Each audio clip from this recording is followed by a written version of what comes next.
Olá pessoal, muito bom dia.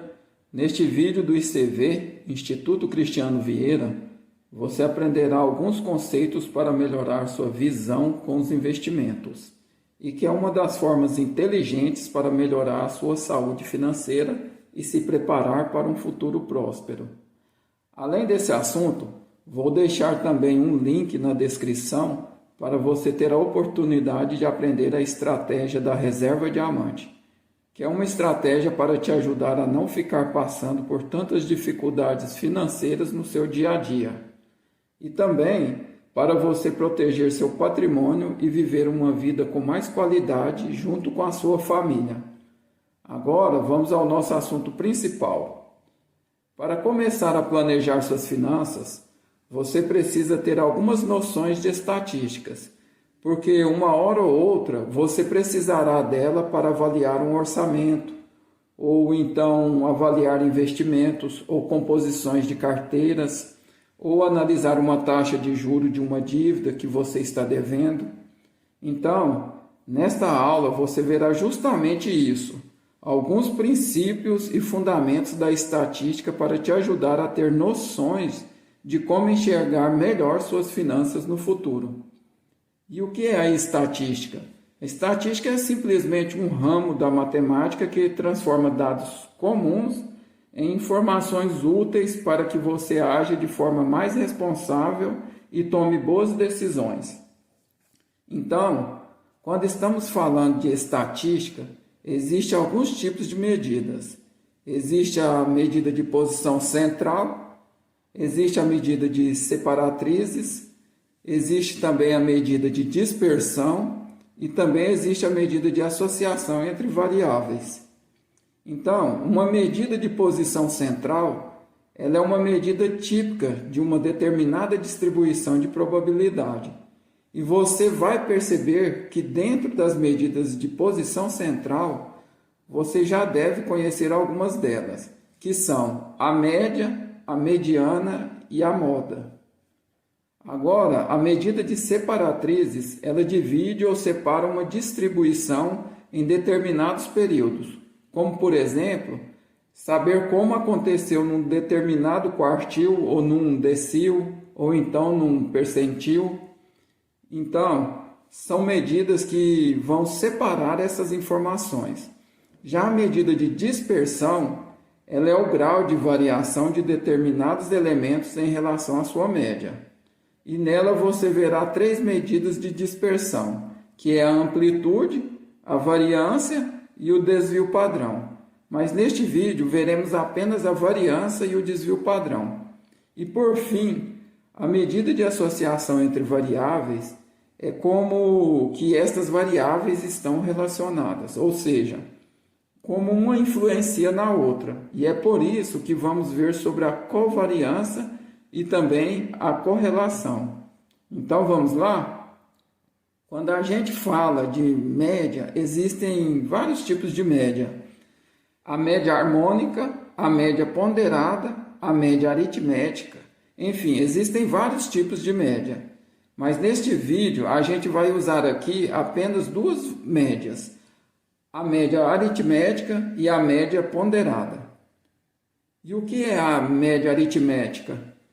Ela é a total da soma de todos os valores numéricos divididos pelo número de observações envolvidos, pressupondo que cada observação tem a mesma importância.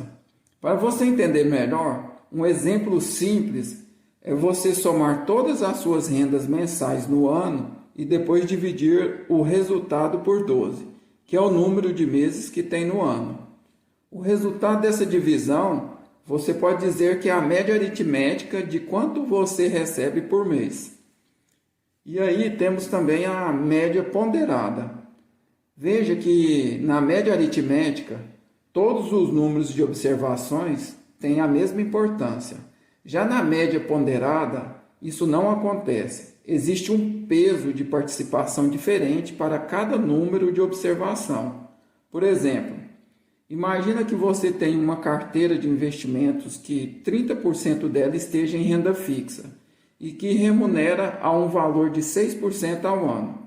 e que você também tenha 20% da sua carteira de investimentos de multimercados, que remunera um valor de 8% ao ano, e mais 50% da sua carteira em renda variável, que possui um retorno de 12% ao ano. Perceba que você não pode fazer uma soma simples dos seus retornos e dividir por 3, pois o resultado estaria errado. Neste caso, é preciso você considerar a proporção para chegar numa média correta de retorno da sua carteira. Ou seja, aqui você não usa a média aritmética, e sim a média ponderada. E como fazer este cálculo da média ponderada? Basta você multiplicar cada número de observação pela sua devida proporção e depois somar todos os resultados desta multiplicação para encontrar a média ponderada, que será o retorno verdadeiro da sua carteira de investimentos no ano. Ou seja, é só você multiplicar os 30% que você tem investidos na renda fixa pelos 6% de retorno que eles te dão ao ano, que resultará no valor de 1,8% ao ano. Depois, multiplicar os 20% que você possui em investimentos de multimercados pelos 8% de retorno que eles te dão ao ano, que vai dar um resultado de 1,6%. E também multiplicar os 50% de investimentos que você possui em renda variável pelos 12% de retorno que eles te recompensam ao ano, que dará um resultado de 6%. Agora, é só você somar os 3 resultados para chegar na média ponderada da sua carteira. Então, basta você somar 1,8%, que é o resultado do retorno na renda fixa, mais 1,6%, que é o resultado do seu retorno em investimentos de multimercado, e mais 6%, que é o resultado do seu retorno com investimentos na renda variável. E o valor desta soma resultará num valor total de 9,4% ao ano. E estes 9,4% ao ano é o resultado verdadeiro da sua carteira usando a média ponderada. E o bom é que este cálculo da média ponderada você consegue fazer tranquilamente na calculadora financeira. Agora que você entendeu sobre as médias, vamos começar a falar sobre a variância e o desvio padrão. Aqui o assunto já fica um pouquinho mais técnico, mas não se preocupe, porque eu vou tentar falar de uma forma mais simples para você entender. A variância e o desvio padrão eles mostram o quão distante cada valor de um conjunto está do valor central. Ou seja, eles medem a distância que cada observação está em relação à média do todo, que é nada mais nada menos que a volatilidade de uma carteira de investimentos. E para você entender de forma mais clara, vou dar um exemplo.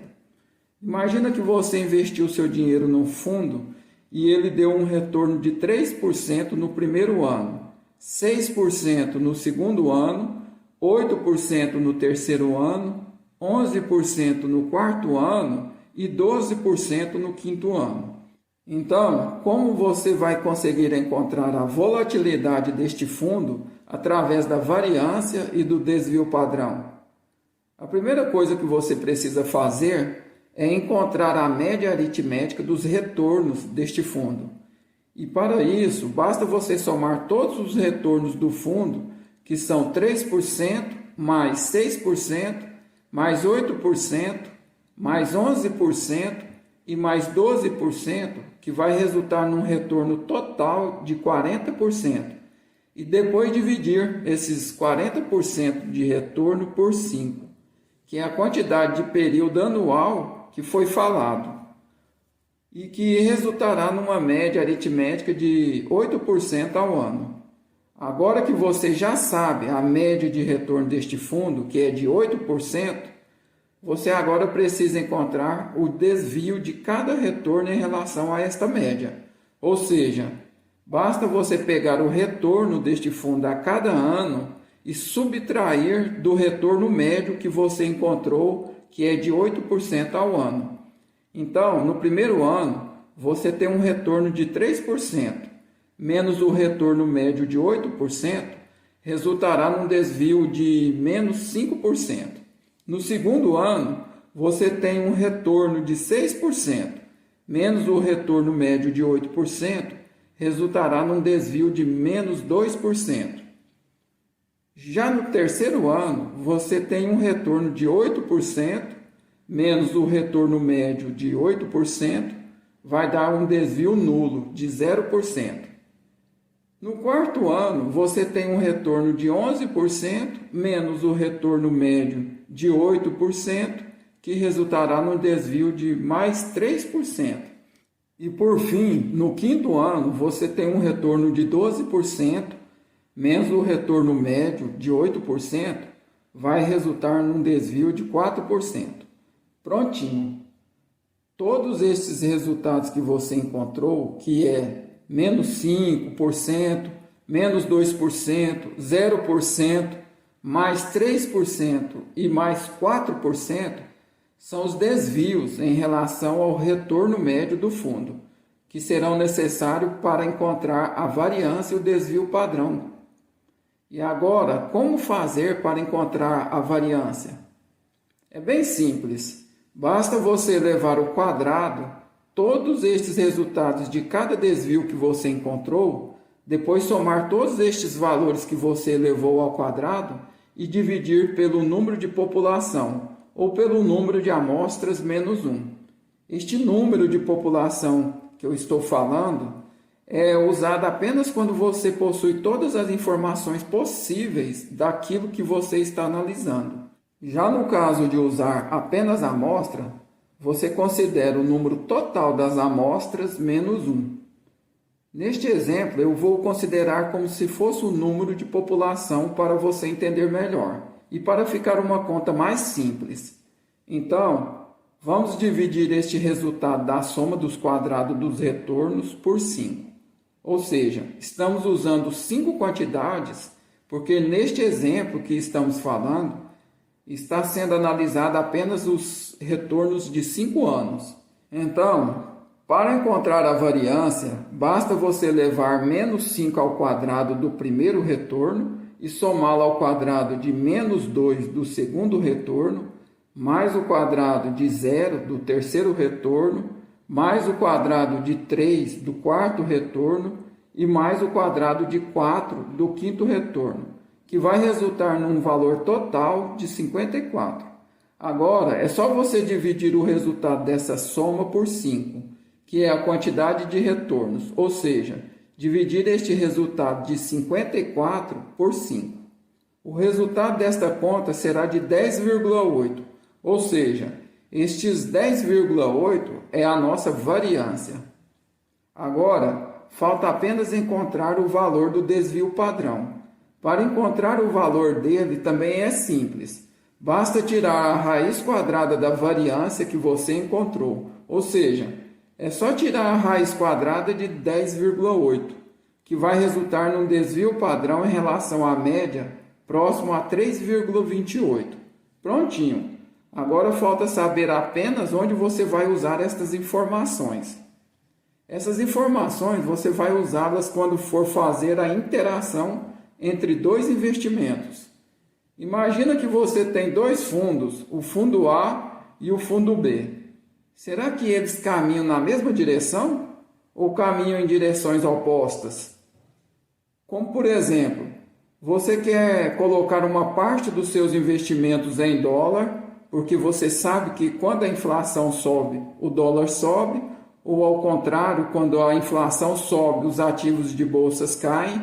Enfim, você pode criar as estratégias que quiser, como as estratégias de investimentos, as estratégias de gestão de riscos ou qualquer outra estratégia a partir disso.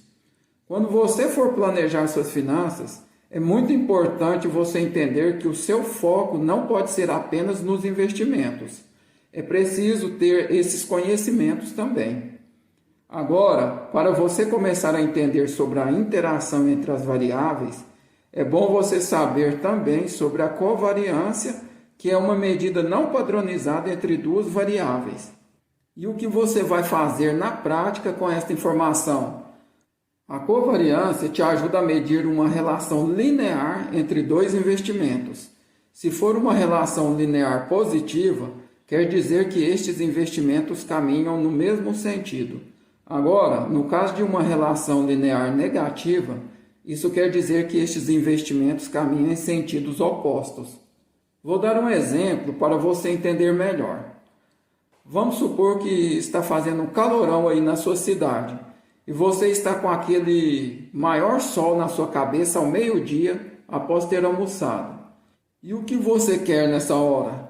Certamente você vai querer um sorvete para refrescar, não é mesmo? Porque a relação entre calor e sorvete, ela é positiva. Eles caminham na mesma direção, porque quanto mais sobe a temperatura, mais cresce a venda de sorvete. Agora, imagina neste mesmo dia, você está lá na sua cidade com um calor de 35 graus na sua cabeça e passa em frente a uma loja que vende casaco de pele. Será que você vai querer comprar? Muito provavelmente que não, porque eles têm uma relação linear negativa. Porque quanto mais quente está, menor será a probabilidade de você querer comprar um casaco. Então, é disso aqui que a gente está falando, dessa associação entre duas variáveis, ou seja, o calor e a venda de sorvete, eles têm uma relação positiva, porque quanto mais um cresce, o outro também cresce. Já o calor e a venda de casaco, eles têm uma relação negativa, porque quanto mais um cresce, o outro decresce. Então, para você encontrar o valor da covariância, basta você multiplicar os desvios das médias de cada investimento e depois somá-los. E o resultado que você encontrar desta soma, dividi-lo pelo número de amostras menos 1. Agora, você precisa também encontrar a correlação entre os dois investimentos. A correlação ela é muito parecida com a covariância. A diferença é que na correlação existem medidas padronizadas. E com estas medidas padronizadas, a gente consegue chegar a um intervalo de 1 a menos 1. E esse intervalo que vamos encontrar nos mostra esta relação de quanto um ativo influencia no outro. Se influencia de forma negativa ou de forma positiva. E para você encontrar o valor da correlação entre dois investimentos, basta você pegar o valor da covariância entre os dois ativos e dividir pela multiplicação do desvio padrão de cada um dos investimentos. O número que você vai encontrar vai estar neste intervalo, de 1 a menos 1. Se for um número positivo, os dois investimentos estão mais correlacionados positivamente. Agora, se o número for negativo, os dois investimentos estão mais correlacionados negativamente. Com isso em mente, você agora já consegue escolher um investimento que vai impactar ou proteger a sua carteira de investimentos. Agora, para finalizar, você precisa entender também sobre como funciona a distribuição normal, que é um assunto que você verá com certa recorrência quando se fala do mundo dos investimentos. A distribuição normal mostra como se comporta o conjunto de observações vistas e o desvio que ela tem em relação à média observada. Você vê ela através daquela curva de Gauss ou de Bell, onde a distribuição está mais centralizada e diz que 68,26% destas amostras estarão entre um intervalo de um desvio padrão da média, ou que 95,45% destas amostras estarão entre um intervalo de 2 desvios padrão da média, ou então que 99,73% destas amostras estarão entre um intervalo de 3 desvios padrão da média. Estas são informações simples que provavelmente você vai querer saber quando for investir melhor seu dinheiro. Num primeiro momento, você pode até se surpreender com algumas destas informações faladas neste vídeo, mas com o tempo você entenderá que elas serão necessárias e que não são tão difíceis de entender. Vou deixar aqui um link na descrição deste áudio, caso você esteja interessado em conhecer a estratégia da reserva diamante. Espero ter te ajudado com mais este assunto. Muito obrigado, fica com Deus e até mais.